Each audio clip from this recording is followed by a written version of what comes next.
answer it truthfully. Well, this is a pretty heavy-duty question, especially on a college campus, and you were quoted in January 18th Post-Dispatch. Bankrolling a group for work regarding tax reform and police control issues, and Sinquefield supports his push to eliminate teacher tenure through a constitutional amendment, but that you're not leading the effort. Where are we at? I can see arguing for and against tenure. So where are we at on an amendment on that? I can't think of a better university where I am more comfortable answering that question.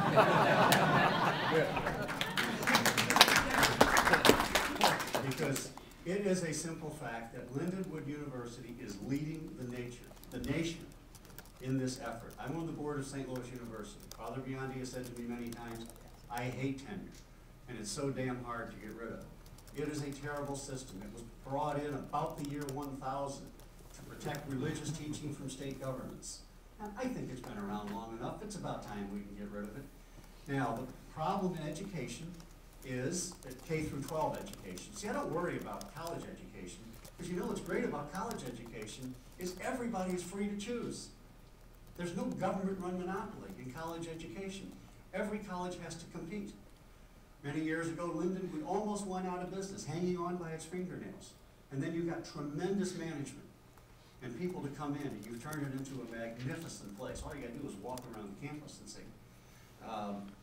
That's the benefits of competition.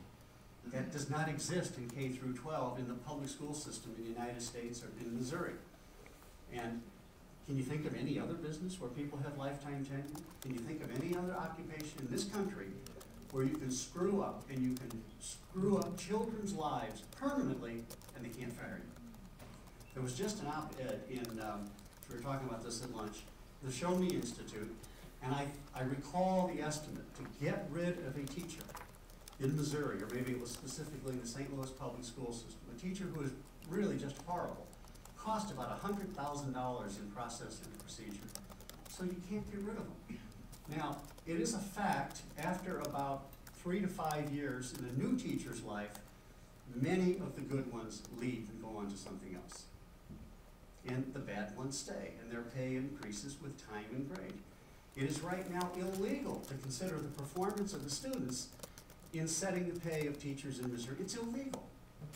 I mean, this is, you know what, there was a column written, and I hope I don't offend anyone. It was a published column by a man named Ralph Voss, who was a former judge in Missouri.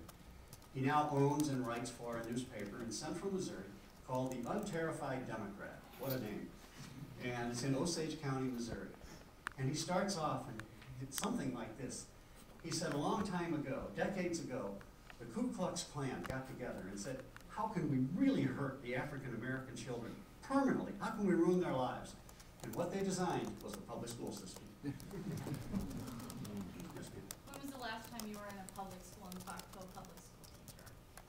I was in Innovative Concept Academy just recently in St. Louis and got tours of public Is that a public school?